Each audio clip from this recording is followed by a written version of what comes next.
En vigne, le biocontrôle progresse plus rapidement que sur les autres cultures et propose une réponse adaptée à la plupart des maladies et agresseurs. Alors, peut-on imaginer sereinement une stratégie 100% biocontrôle sur les vignes ?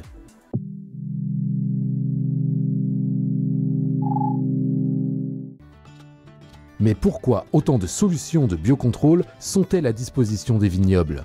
Si la vigne couvre seulement 3% de la surface agricole utile française, elle est très sensible aux maladies et est une grande consommatrice de produits phytosanitaires. Il est ainsi avancé que 20% des produits phytosanitaires utilisés chaque année en France sont employés pour la protection de la vigne, dont 80% sont des fongicides.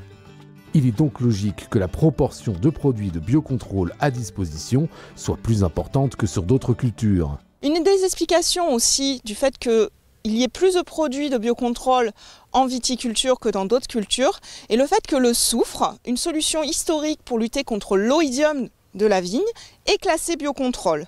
C'est une solution qui est très fréquemment utilisée et il y a de très nombreux produits à base de soufre. L'utilisation de phéromones pour la confusion sexuelle est également une solution particulièrement efficace sur les ravageurs de la vigne. Et il y a eu développement de bien d'autres produits puisqu'il y a un vrai objectif de réduction de la quantité de produits utilisés en viticulture pour atteindre les objectifs du plan Écophyto et aussi pour un meilleur vivre avec notamment les riverains. Tout serait alors réuni sur le vignoble pour basculer sur une stratégie entièrement axée autour du biocontrôle. Donc c'est le souhait aujourd'hui de pouvoir proposer des itinéraires culturaux qui associent 100% de produits de biocontrôle.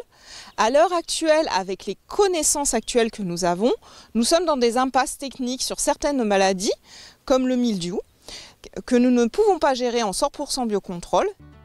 Une autre limite du 100% biocontrôle en vigne, c'est qu'il s'agit d'une culture qui dispose d'une situation de maladie à quarantaine.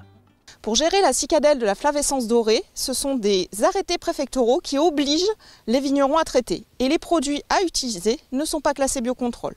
Donc quoi qu'il arrive, même si on développe petit à petit des stratégies qui intègrent le plus possible de biocontrôle, certaines maladies vraiment très problématiques sur le vignoble et qui pourraient mener à la destruction du vignoble feront que des stratégies 100% biocontrôle ne sont à l'heure actuelle pas disponibles. À l'heure actuelle, le 100% biocontrôle ne semble donc pas réaliste, mais ce n'est pas pour autant une utopie.